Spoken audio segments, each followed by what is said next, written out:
Isaías capítulo 1, verso 11, lemos assim: De que me serve a mim a multidão de vossos sacrifícios, diz o Senhor.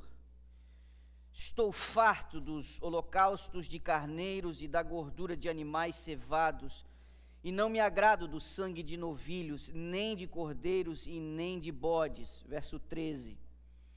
Não continueis a trazer ofertas vãs. O incenso é para mim abominação, e também as festas da lua nova, os sábados e a convocação das congregações. Não posso suportar iniquidade associada ao ajuntamento solene. Verso 14. As vossas festas da lua nova e as vossas solenidades, a minha alma as aborrece. Já me são pesadas e eu estou cansado de as sofrer. Vá até o primeiro livro do profeta Samuel, no capítulo 15. Primeiro livro do profeta Samuel, capítulo 15, verso 22, lemos: Porém Samuel disse: Tem porventura o Senhor tanto prazer em holocaustos e sacrifícios, quanto em que se obedeça à sua palavra?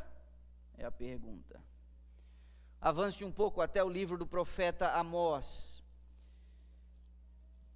Ele é um pouco discreto, está exprimido aí naquela seção dos profetas menores, mas você vai conseguir encontrar.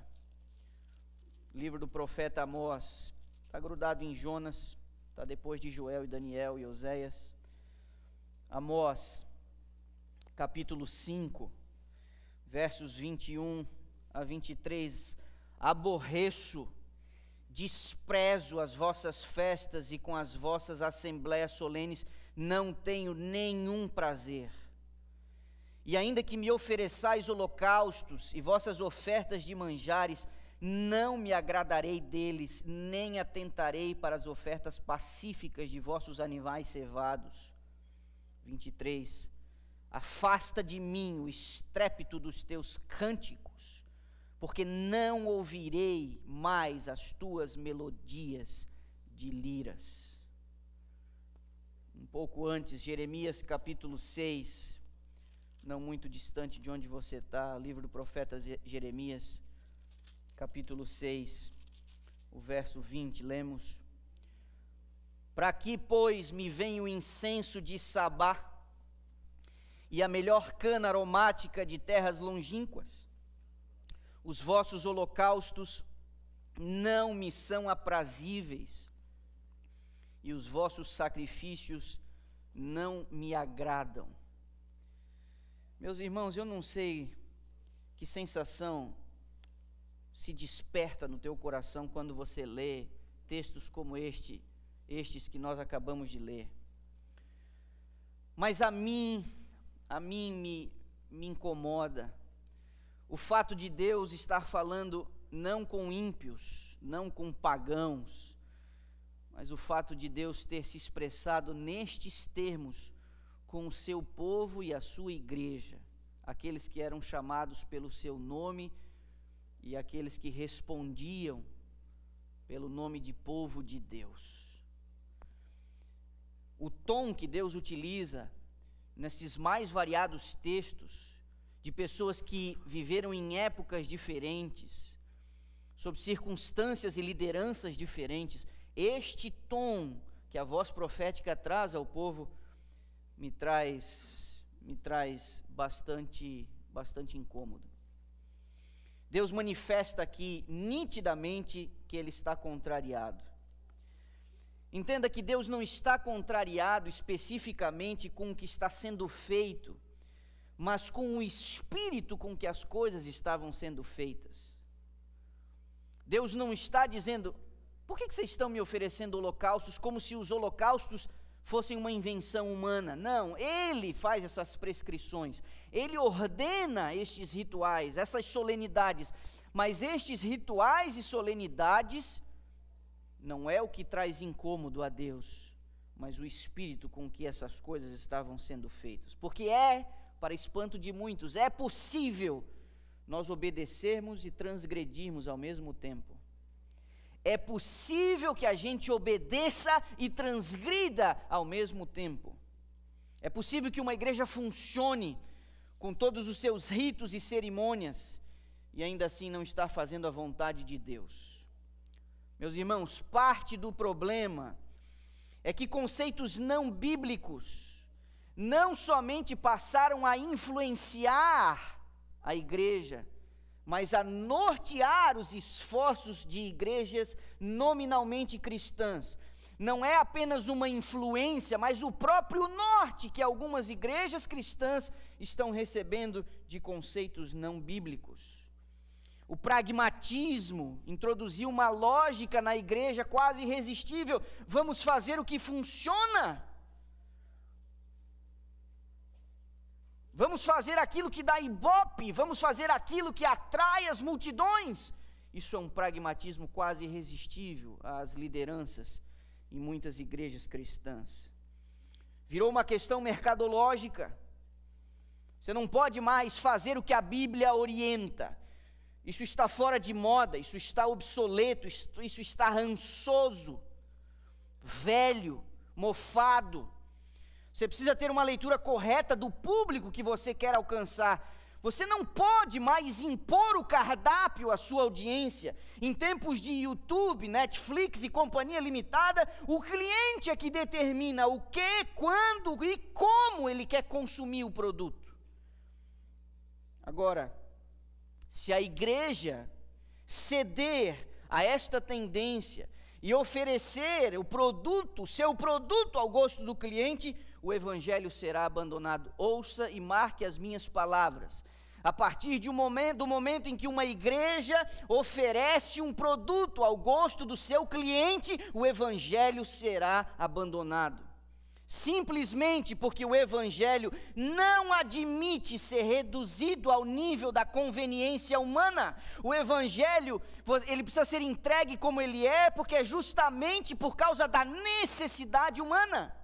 Se o evangelho é oferecido, se o evangelho é levado ao nível da conveniência humana, o evangelho não cumpre o seu papel de atender a necessidade humana, e a necessidade humana é diferente da expectativa humana. O evangelho por si só, em sua natureza, ele é escandaloso, ele é desafiador, ele é revolucionário. O evangelho exige a morte, o evangelho exige a renúncia. Parafraseando a senhora White no livro Grande Conflito, se nós estivéssemos vivendo o verdadeiro evangelho, as fogueiras da perseguição já teriam sido reacesas. Contudo, você pode estar se perguntando aí, nós vamos ser descuidosos em relação à nossa abordagem, a maneira como a gente apresenta o evangelho? A gente vai fazer questão de parecer antipático? Sem adaptações? Claro que não. A questão é que Jesus, ele foi muito habilidoso. Jesus, ele variou a sua abordagem. Eu não vou muito longe para dar exemplos. Quando você abre o Evangelho de João, na mesma página, o capítulo 3 e capítulo 4, no 3 ele fala com um professor da lei, e no 4 ele fala com uma mulher que já estava no 5º casamento. Ele apresenta o mesmo Evangelho para ambos. Ele apresenta a necessidade do Espírito para ambos, ele apresenta a si mesmo para ambos. No capítulo 3 ele diz, o Filho do Homem será levantado. No capítulo 4 ele diz, eu sou a água viva. No capítulo 3 ele diz, o Espírito sopra onde quer. No capítulo 4 ele diz, vai haver um momento em que os seus adoradores adorarão o Espírito em verdade. Ele apresenta o mesmo Evangelho no capítulo 3 e 4. No 3 para um homem extremamente inteligente, um doutor da lei. No 4 para uma mulher de caráter duvidoso. Mas ele não compromete a mensagem. Ele muda a abordagem, mas ele não compromete seu conteúdo.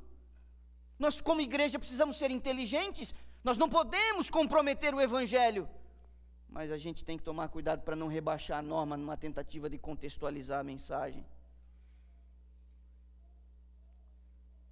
Ouça o que vou lhe dizer: contextualizar sem secularizar. Esse é um grande desafio da igreja.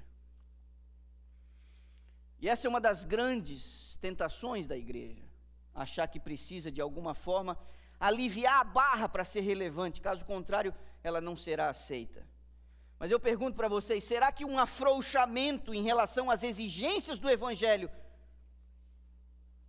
será que as pessoas que propõem esse tipo de caminho, elas estão realmente refletindo nas implicações disso?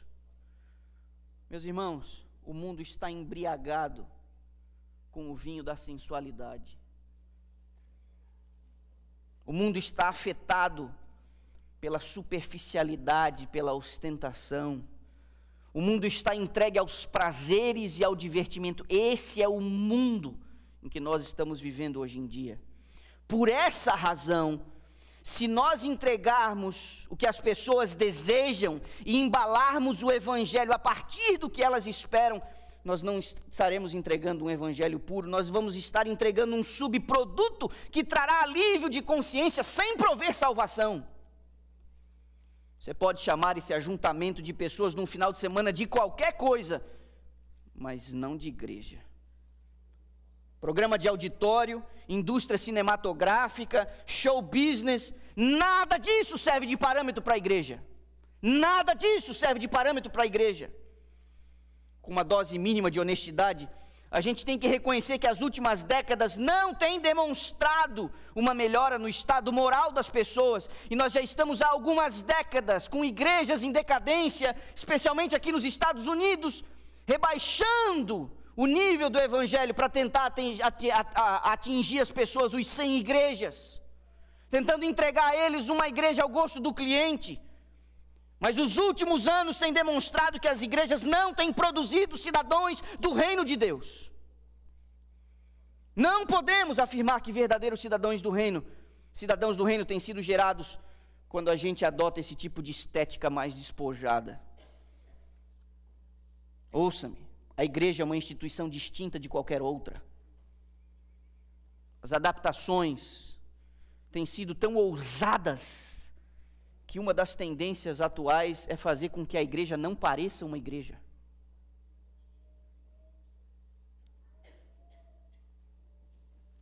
Vocês ouviram o que eu disse? Nessa onda de adaptar a igreja e o Evangelho ao gosto do cliente, uma das coisas que estão sendo feitas por aí é apresentar uma igreja que não pareça uma igreja. Ela não pode se parecer com uma igreja. Eu não sei se estão tentando dizer que as pessoas são tolas, que elas não conseguem raciocinar direito. A tendência atual é vender uma igreja como uma espécie de ONG, um clubão de final de semana, um lugar de encontro com amigos, um espaço onde você pode ser quem você quiser, que ninguém o julgue, que ninguém o repreenda, que ninguém o perturbe. Um galpão com teto pintado de preto, um salão escurinho, preservando a sua privacidade, um nome bonito, uma logo moderna lá na fachada, sem vínculos denominacionais. Por melhores que sejam essas intenções, isso é uma cilada. Você não pode ter vergonha da igreja, pelo simples fato da igreja ser a menina dos olhos de Deus. Você não pode ter vergonha da igreja pelo simples fato da igreja ser o corpo de Cristo na terra. Essa má compreensão eclesiológica, a eclesiologia é uma parte da teologia que estuda a teologia da igreja.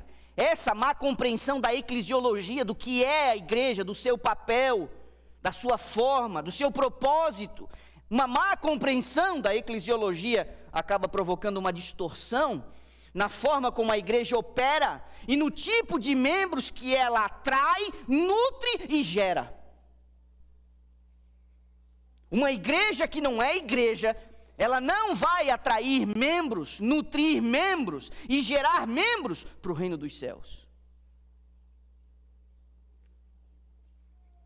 Lideranças, em face do crescente desinteresse das pessoas pelas coisas espirituais e pela igreja, sua falta de compromisso, da sua falta de envolvimento com as coisas do reino, eles chegaram à conclusão, algum tempo atrás, que alguma coisa precisava ser feita, e nenhum de nós aqui é bobo, ingênuo, em se conformar com o estado de letargia espiritual da igreja, sem tentar buscar alguma solução. Mas diante dessa necessidade, um dos caminhos adotados por líderes de pequenas e grandes congregações em declínio foi a busca de uma consultoria de empresas especializadas em crescimento de igreja. Essa semana eu consultei uma delas. Existem várias por aí. É uma empresa especializada em crescimento de igreja. No portfólio deles eu fiz uma pesquisa. Pesquisei a palavra Jesus na sua apresentação, na apresentação do produto, nenhum resultado. A palavra Jesus não aparece. Ok? Eu pesquisei a palavra Espírito Santo, nenhum resultado. Eu pesquisei a palavra Bíblia em todo o portfólio de apresentação deles, nenhum resultado. Palavra de Deus, nenhum resultado. Aí eu pensei, vou usar sinônimos. Quando eu pesquisei a palavra Cristo, 2 resultados em todo o portfólio. Em algum momento é chamado de corpo de Cristo, em outro momento o impacto de Cristo. Nessa empresa especializada em crescimento de igreja, eles estruturam o produto deles, o produto que eles vendem a pastores, ministros ordenados, líderes de pequenas e grandes congregações que estão experimentando declínio. Eles estruturam esse produto em 4 pilares. Não é Jesus, não é o Espírito Santo, não é a Bíblia. 4 pilares: estratégia, marca, tecnologia e marketing. Isso não é igreja. Eu entendo o desespero. Eu compartilho dos sentimentos de você ver desinteresse crescendo. Eu sei quão doído é você fazer coisas e parecer que essas coisas não surtem efeito, mas eu me pergunto também, qual a novidade disso? Esse sempre foi o problema. Qual a novidade disso? Os homens de Deus tiveram que lidar com isso, os profetas tiveram que lidar com isso.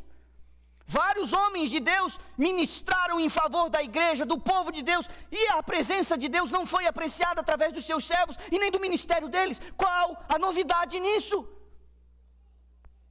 Estratégia, marca, tecnologia, marketing. O problema da igreja desde sempre é que ela não é somente composta por pessoas, a igreja são as próprias pessoas. Usando a alegoria de Paulo, quando ele compara a igreja a um corpo, eu posso afirmar para vocês, além de qualquer contestação, a única coisa que presta na igreja de verdade, a única coisa perfeita da igreja, é a sua cabeça.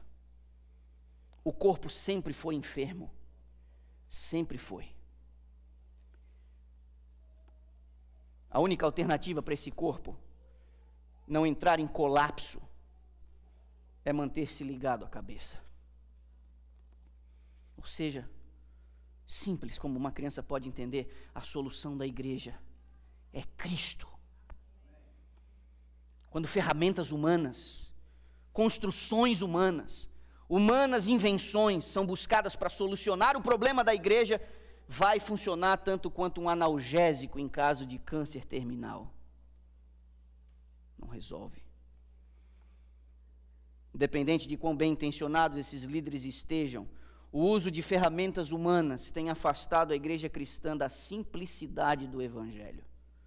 Esse tipo de ajuntamento atual promove o exibicionismo, práticas não regeneradas na igreja que acabam por ofender a Deus.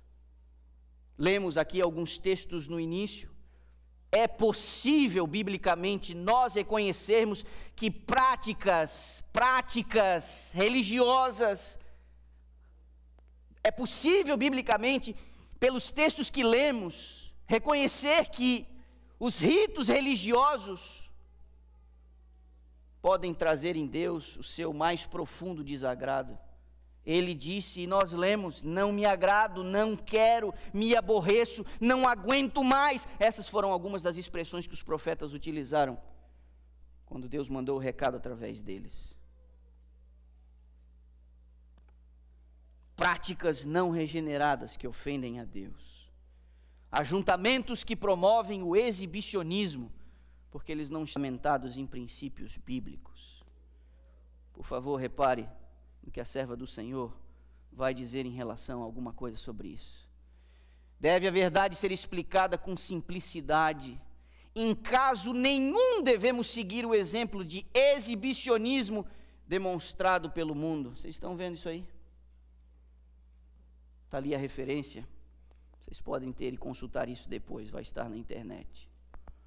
Ela diz em outro momento: quanto menor a ostentação e exibicionismo, maior seria sua influência para o bem. Os discípulos deviam falar com a mesma simplicidade com que Cristo havia falado. Ela diz ainda uma outra coisa, numa outra referência: o que tornará nossas igrejas vigorosas e bem-sucedidas em seus esforços não é a obra ruidosa, mas a que faz quieta e humildemente. Não é a ostentação e exibicionismo, mas o espírito paciente, perseverante e acompanhado de oração. Meus irmãos, quando nós nos afastamos da simplicidade de Cristo, nós alimentamos na igreja, nos seus líderes e membros, tendências meramente carnais. Quando nós promovemos um evento espiritual, ouça o que vou lhe dizer. Eu não quero parecer ofensivo, eu não estou desconsiderando os dons que Deus distribui à igreja, eu só estou tentando ajudar o meu rebanho a compreender o propósito para o qual a igreja foi instituída e como nós não devemos atrair o desagrado de Deus, seja por ignorância ou por mera vaidade. Quando nós promovemos um evento espiritual, apoiados no marketing, na imagem de convidados especiais, quando o cantor ou o pregador se torna a principal atração de um evento espiritual, me parece que Deus acaba sendo furtado de sua glória. Temos que ir naquela vigília, vai ter fulano e Beltrano cantando. Temos que ir naquela série de conferência porque vai ter o fulano pregando. Como se o interesse da igreja, o engajamento da igreja dependesse da imagem de um ou outro que temos por aí. Nós não somos movidos por atrações, e nem tampouco nós somos uma atração. Qualquer iniciativa humana, minha igreja, que exclua o papel do Espírito Santo e atribua a ele uma função de mero coadjuvante, vai ficar devendo. Quando se perde a noção do objeto de culto, as distorções são inevitáveis. Quando se esquece que no culto Deus é a única plateia, a motivação também é desvirtuada. Quando Deus ele é compreendido como a única plateia, a quantidade de adoradores não impressionará mais ninguém. Como foi o culto? Uma bênção, estava cheio de gente. Espera aí. Nós vamos medir a eficácia, o poder e o benefício de um culto pela quantidade de pessoas presentes? O culto foi feito para quem? Quem é a plateia? Num ajuntamento de sábado pela manhã como o nosso? O que é feito aqui, tocado, cantado e pregado, leva em conta o que? Em sua essência, quantidade de pessoas ou tipo de pessoas que está presente? Quando Deus é o objeto do culto, a performance não estará mais no centro do debate. Aí você pode se perguntar aí, então pastor, a gente pode ser descuidado, desorganizado? Obviamente que não. Quando as escrituras preservam um relato de quão minucioso Deus foi, a condução dos negócios da igreja requer duas coisas: aptidão e qualificação. Os que são aptos e os que estão qualificados para desempenhar determinadas funções. Isso não pode ser desconsiderado. Contudo, serva do Senhor, ela ainda diz: não é a grandeza da obra, mas o amor com que é feita que determina o seu valor. São duas linhas. Leia aí e releia, por favor. Não é a grandeza da obra, não é a quantidade de gente, não é o movimento, não foi o orçamento, não foram os aplausos, não foi a audiência. A grandeza da obra, ela é da igreja. Ela diz: o bom êxito depende do espírito de consagração e abnegação com que o trabalho é feito. Ela ainda também diz: amor e atributos que Deus mais aprecia. Meus irmãos, com que espírito nós nos envolvemos com as coisas do reino? Quando a gente participa de um ministério, me ouça por favor, quando nós participamos de um ministério, a gente faz com a intenção de servir a igreja ou a igreja nos servir? Quando você aceita um cargo, que expectativa você tem? Você tem a expectativa de servir a igreja ou que a igreja honre os teus eventos? Você costuma participar e apoiar ministérios da igreja sob a liderança de outros irmãos seus?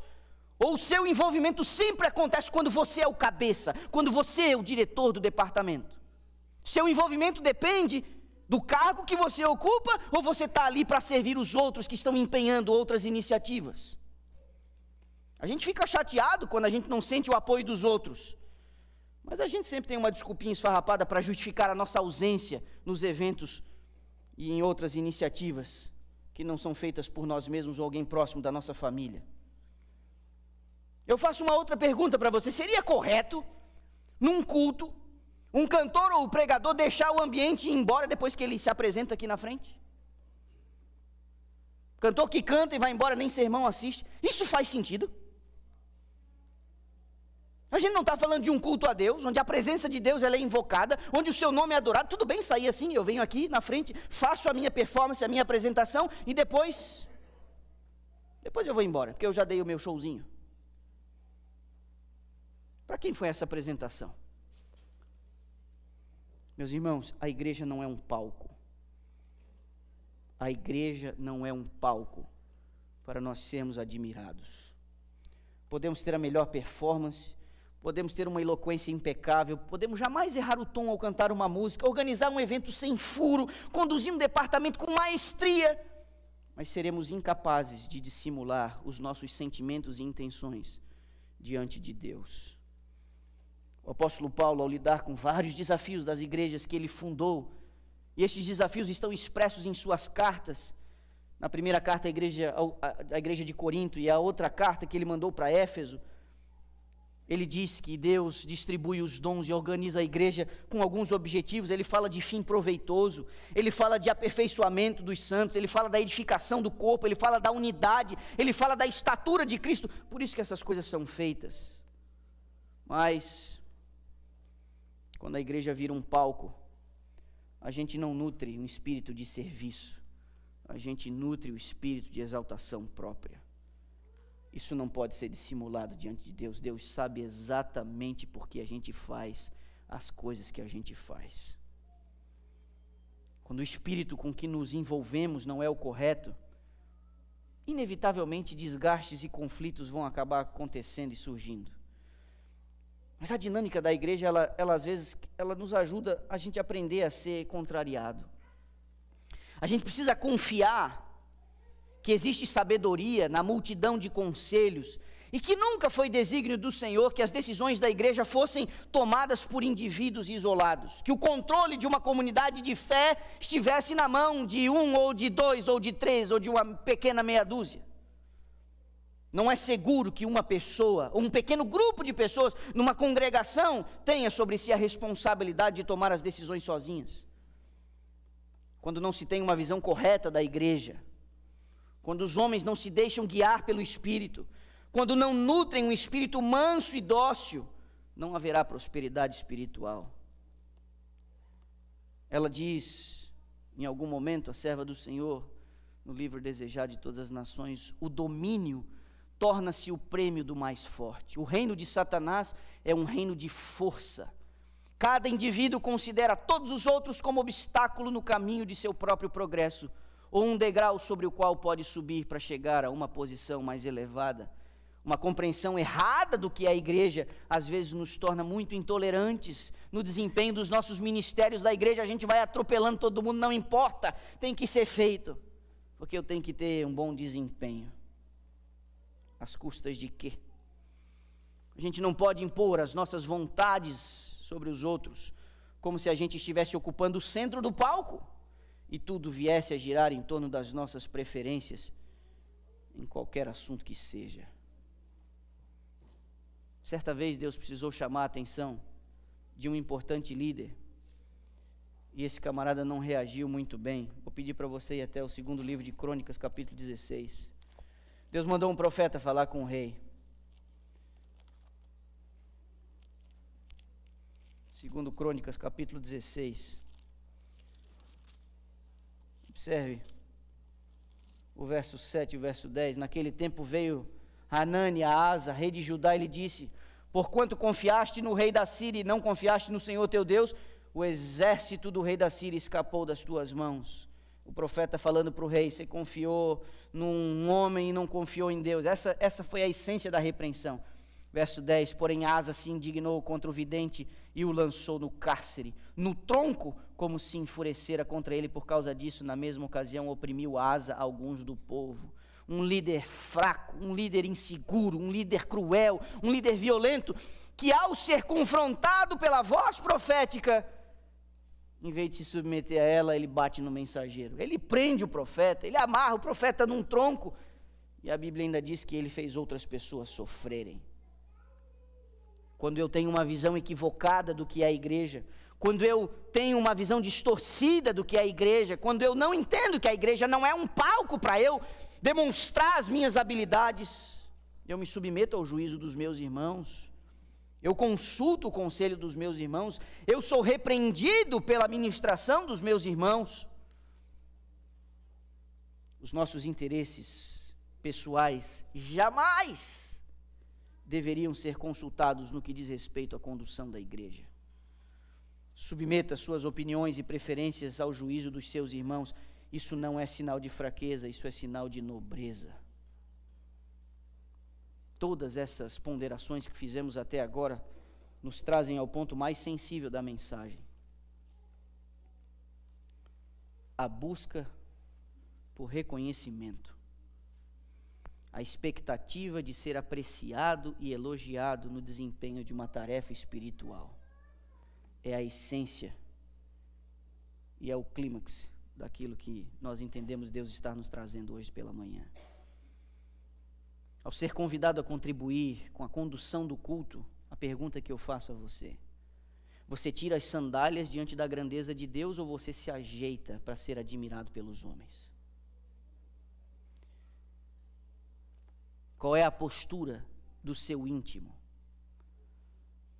Sendo honesto consigo mesmo e com seu coração, você é chamado para contribuir com alguma coisa da igreja ou na condução do culto, em horários solenes e sagrados que não podem ser desperdiçados. Qual é o sentimento que o move? No teu coração você tem a sensação de que precisa tirar as sandálias por conta da grandeza desse Deus a quem você vai servir e ministrar? Ou é de se ajeitar porque a casa está cheia hoje, não posso fazer feio, a minha performance não pode ser ruim? Meus irmãos, a igreja não é um palco. A igreja não é um palco para eu demonstrar as minhas habilidades. A serva do Senhor escreveu uma carta para alguém. Isso está preservado no livro Mensagens Escolhidas, volume 3. E uma outra carta no livro Testemunhos para a Igreja, volume 5. Eu vou pegar esses dois trechinhos e eu vou mostrar para você. Ela diz: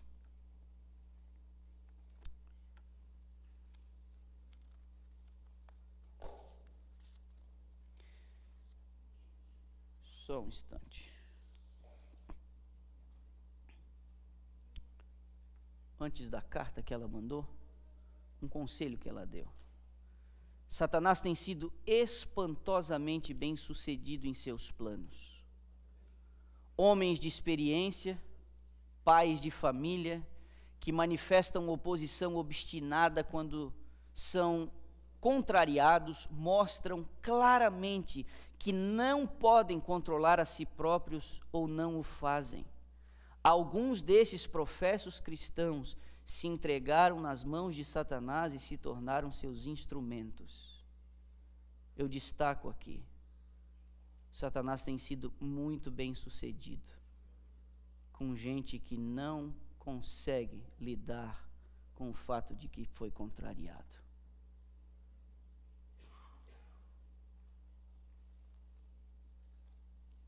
Vamos à carta. Ou não, ainda o texto. Ela ainda diz alguma coisa sobre essas pessoas. Eles influenciam almas contra a verdade ao expressarem sua insubordinação e impaciente descontentamento. Embora professando justiça, estão afrontando o Todo-Poderoso. Embora professando justiça. Olhe para mim aqui, eu vou fazer um breve adendo aqui. Uma das coisas mais difíceis de a gente lidar é com expectativas não correspondidas, que às vezes a gente tem que administrar na igreja, e as pessoas, quando contrariadas, elas se desculpam com argumentos espirituais. Aparentemente essa pessoa está defendendo a igreja. Aparentemente a pessoa está defendendo os motivos do bem da igreja. É muito difícil lidar com esse tipo de coisa. E ela diz aqui, embora professando justiça, estão afrontando o Todo-Poderoso, e antes de estarem cientes da enormidade do seu pecado, cumpriram os objetivos do adversário. A impressão foi deixada, a sombra das trevas foi lançada, as setas de Satanás encontraram seu alvo. Verdadeiramente um pouco de fermento levedou toda a massa, diz ela. A gente tem que tomar muito cuidado. E não se engane, por trás de ressentimentos, por trás de sentimentos de contrariedade, há uma má compreensão do que de fato é a igreja. Há uma má compreensão. Vamos à carta agora sim. O amor ao louvor, ela se refere a alguém, tem sido o principal incentivo de sua vida. Essa é uma pobre motivação para um cristão. Você gosta de ser mimado e louvado como uma criança. Precisa lutar muito contra a sua própria natureza. É duro para você vencer suas tendências naturais e levar uma vida santa e abnegada. Meus irmãos, olhem para mim. Eu vou dizer aqui para vocês. Estou com quase 18 anos na obra do ministério pastoral. E até hoje eu não consegui entender, e até hoje eu não consegui ser convencido de algumas coisas. Eu quero que você me entenda aqui, porque a gente precisa construir aqui um entendimento maduro em relação à igreja. Você ainda vai ter anos de envolvimento com a igreja, sob a liderança de outras pessoas, liderando outras pessoas. Olhem para mim. Essa é uma carta que ela escreve para alguém que está dizendo que quer muito ser mimado e louvado. Uma pessoa que gosta, tem essa expectativa. Olhe para mim.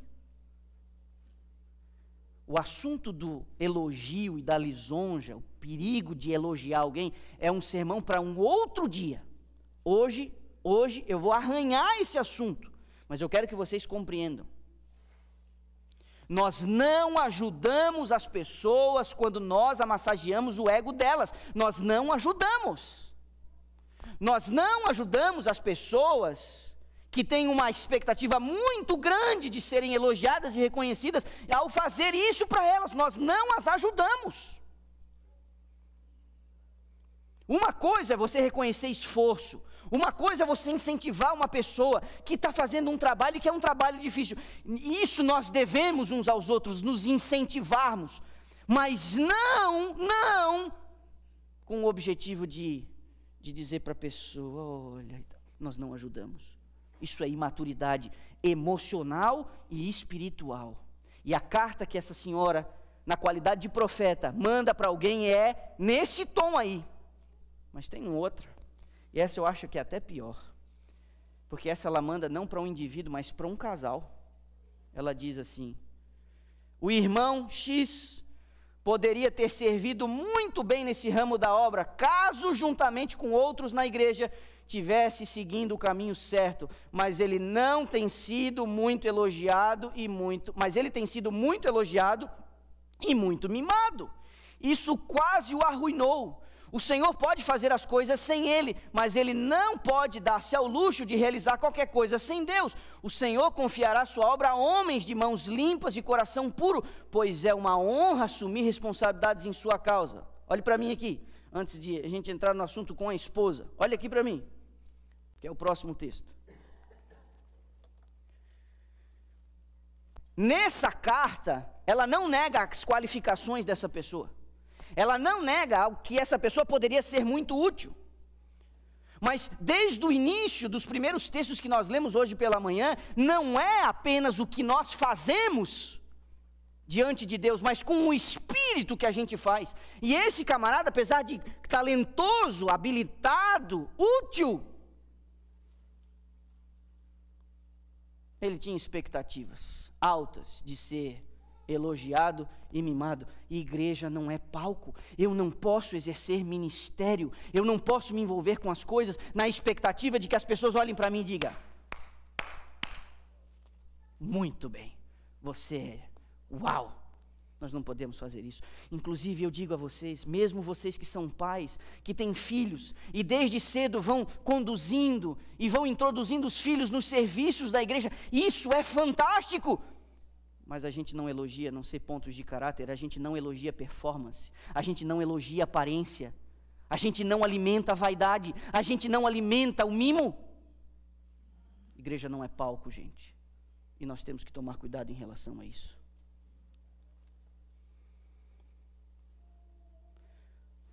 Sim, antes de a gente ler o texto,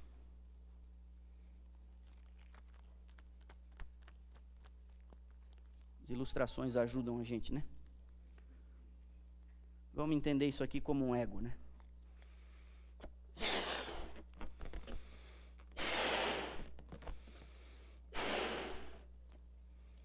Toda vez que a gente faz alguma coisa, a gente tem um reconhecimento público, nós viemos com defeito de fabricação. É isso aqui que acontece. A gente vai enchendo. A gente vai enchendo. O ego da gente é um perigo, é um problema. É esse ego que vai tirar muita gente do céu. É esse ego que vai fazer com que alguns, no dia da prestação de contas, façam uma lista diante do juiz e digam: mas Senhor, em teu nome realizei milagres, expulsei demônios, fui pastor da igreja 35 anos, me jubilei, fui até o final no meu ministério, fui ancião de igreja por 20 anos, fundei 3 igrejas, fui o primeiro adventista num bairro lá, fiz um pequeno grupo, tinha pequeno grupo na minha casa, fiz um monte de coisa, dei estudos bíblicos, cuidei do ministério da mulher por anos, fui diretora das docas por não sei quanto tempo. Você faz uma lista, você vai fazer uma lista diante de Deus e vai dizer: eu fiz tudo isso aqui em teu nome, e teve até alguma utilidade? Claro que teve, meu irmão. Sabe por que Deus usa mesmo assim as pessoas? Porque quando Deus quer e precisa usar pessoas, porque Ele tem outros para salvar, Ele usa até uma mula. Ele usa até uma mula. Para fazer o profeta se ligar, ele fez a mula falar. Não vai poder agora ajudar a gente a fazer uma coisa ou outra que dê certo? Claro que vai, mas o problema é o ego. O problema é o ego. E a gente precisa de ajuda ao nosso redor, com o nosso ego. A gente precisa estar rodeado de pessoas que nos ajudem a perceber que a gente não é tudo isso que a gente pensa que a gente é. O problema é que na maioria das vezes, justamente os que deveriam nos ajudar, acabam encorajando um comportamento nocivo que alimenta a nossa vaidade e o nosso orgulho. Sim, agora sim, caramba, eu tentei 3 vezes, agora é o texto. Você se casou com uma mulher de vontade forte e firme, a cartinha que ela escreve. A disposição natural dela era supremamente egoísta.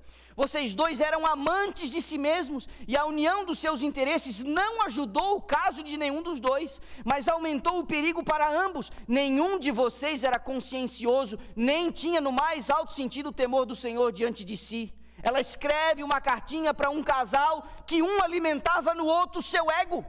E meus irmãos, para ninguém tomar susto, nós precisamos ter gente do nosso lado, que quando a gente está muito, essa pessoa faça assim, ó.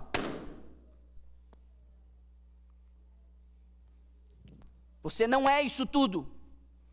Esposa, marido, você precisa dar um chá de te liga no seu cônjuge. De vez em quando você tem que dizer para ele: olha, cuidado.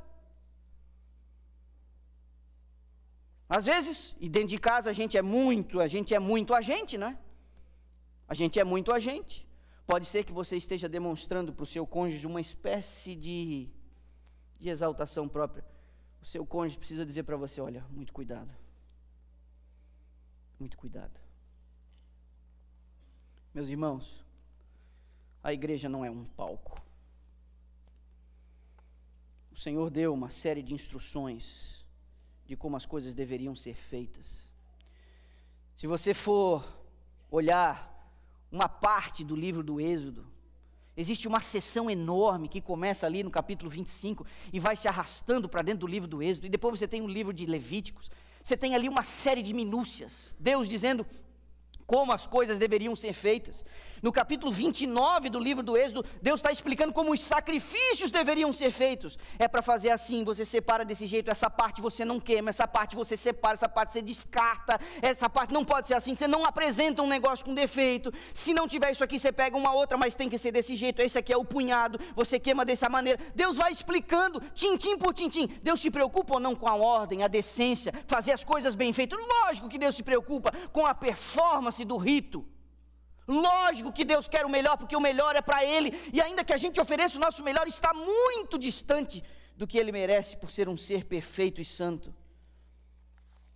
Mas o mesmo Deus que deu orientações quanto às ofertas e sacrifícios, que foi tão específico e detalhista, em algum momento Ele disse através dos profetas que Ele não queria mais esses sacrifícios, de que esses sacrifícios e essas músicas estavam aborrecendo Ele.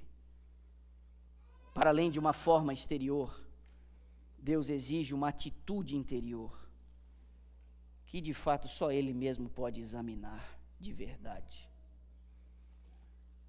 Mas quando a gente lida com as coisas da igreja, a estética nunca deveria ser priorizada em detrimento do espírito. Para a gente encerrar, 2 textos.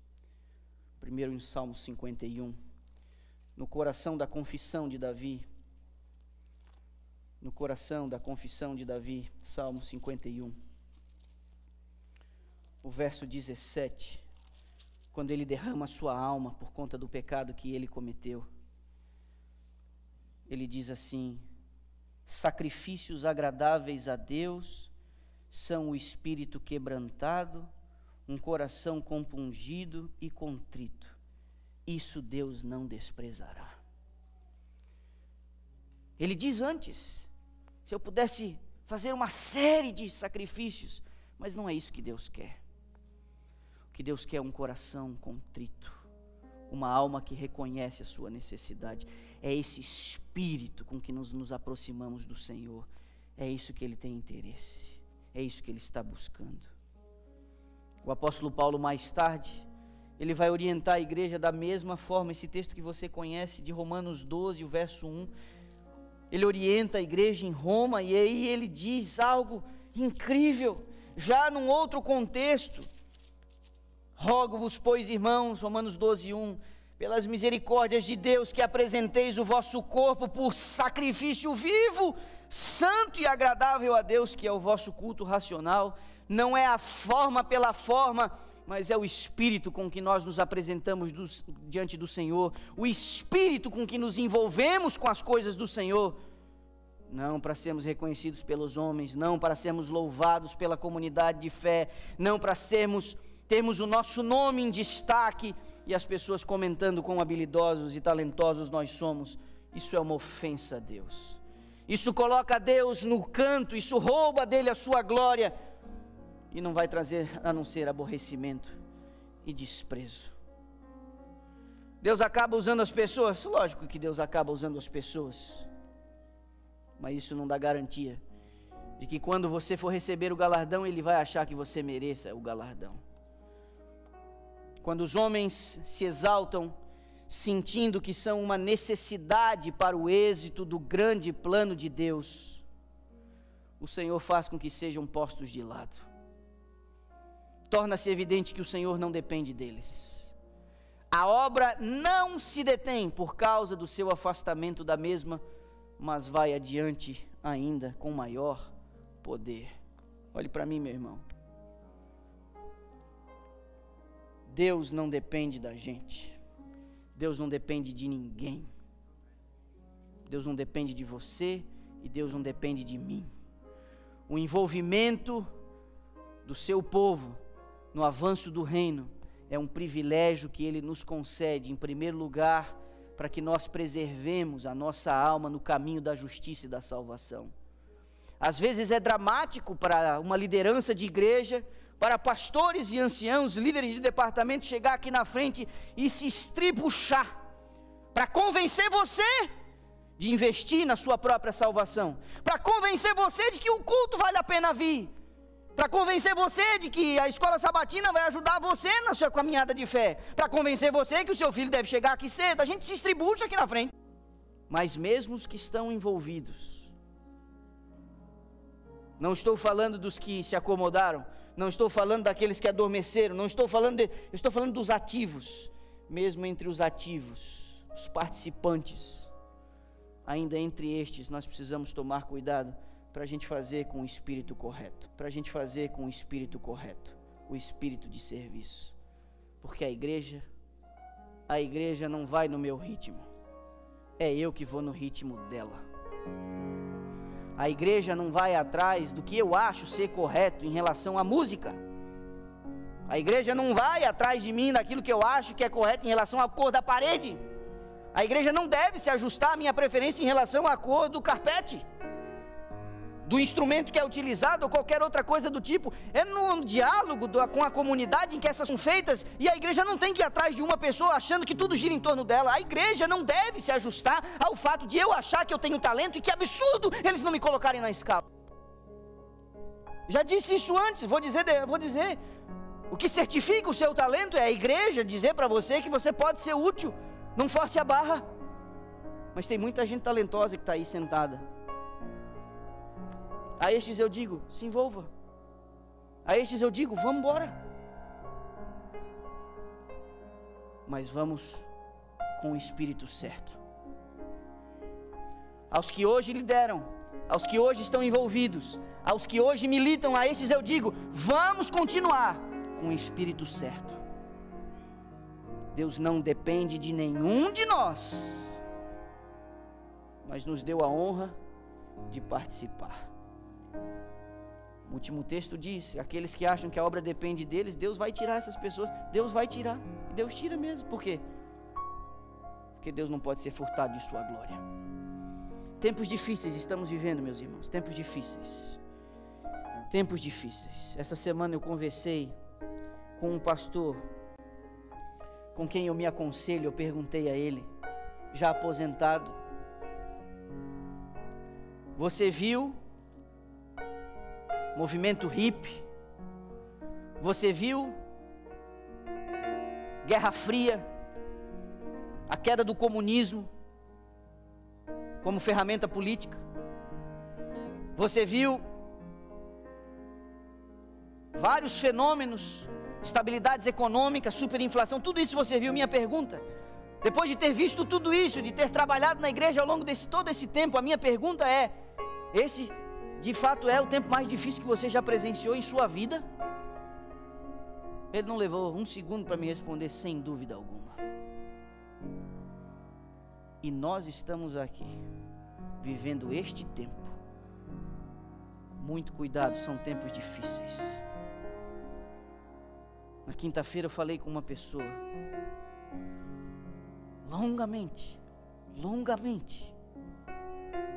coração se apertou diante de todos os sofrimentos e angústias vividas por essa pessoa. Às vezes eu converso com alguns dos meus parentes, alguns dos meus amigos de infância. Às vezes eu converso com líderes de igrejas em que fui pastor e eu pergunto: e fulano, e beltrano, e ciclano? Muita gente ficando pelo meio do caminho, muita gente apostatando, muita gente abandonando o caminho da fé, muita gente. Tempos difíceis. E um dos tempos difíceis, uma das características desse tempo difícil é que a igreja tem se transformado numa coisa que ela não deveria ser.